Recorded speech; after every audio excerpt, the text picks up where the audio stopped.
everybody, welcome back. Happy Monday. So on Mondays we make savory videos on my channel, and today we're making a homemade shepherd's pie. So this is actually a request from one of you guys when I asked for some savory recipe ideas, so make sure to leave some more in the comment section below if you'd like to see some more savory recipes, and let me know exactly what you want me to make and I'll make it for you.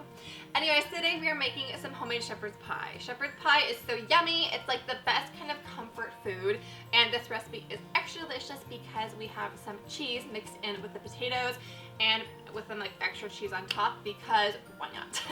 So let's get started. So first you want to place 4 potatoes that you've peeled and sliced in a large pot and add about 1 inch of water. Add a generous pinch of salt and then set the pot to high heat and bring to a boil. Reduce the heat to low and simmer for 15 to 20 minutes or until the potatoes are soft and easily pierced with a knife. Then remove it from the heat, drain, and return them to the pan. In the meantime, pour about 1 tablespoon of vegetable oil into a large pot set to medium-high heat. Add 6 chopped carrots, 6 chopped celery stalks, 1 large chopped onion, add half a teaspoon of thyme, and cook, stirring occasionally for 8 minutes or until the vegetables are tender. Add a 1/4 cup of all-purpose flour and a 1/4 cup of tomato paste and stir for 1 minute.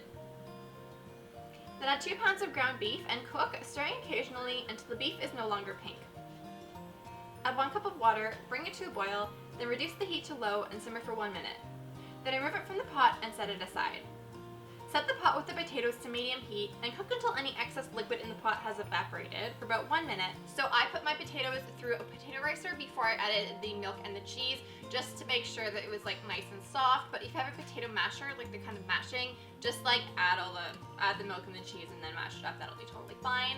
And in the video I didn't add butter, but as I was tasting it I kind of wish I did. So if you like, you can add a tablespoon of so or butter, unsalted or salted, doesn't really matter. And just taste it and see as you go. If you want to add more cheese, add some more cheese. If you want to add some more butter, add some more butter or milk. And then also season it with some salt and pepper.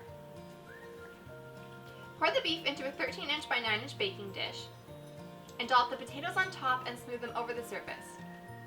Sprinkle with the remaining half cup of white cheddar cheese. Bake at 450 degrees Fahrenheit for 20 minutes or until the potatoes have browned and the beef is bubbling.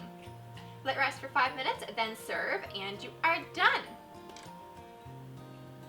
So thank you guys so much for watching. I hope that you like this recipe. This is such a good recipe for a cold and rainy day, and it's not that hard. You do have to make 2 components, but it's totally worth it after you make it. Oh my gosh. And I had a smaller baking dish, so I just made 2.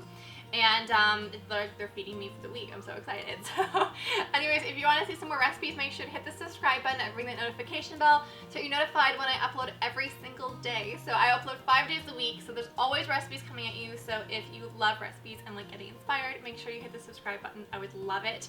And I will see you guys tomorrow for an all-new video. I'm going to show you how to peel a tomato. And that seems like a weird video, but I have no idea how to peel it. And then I was looking it up. Apparently there's 5 different ways. So I'm like, if I don't know how to do it, chances are a lot of other people don't know how to do it, and you may come across a grocery that requires you to peel a tomato, so I've got you back. I'm going to teach you how. Anyways, thank you guys so much for watching, and yeah, I'll see you tomorrow. Bye!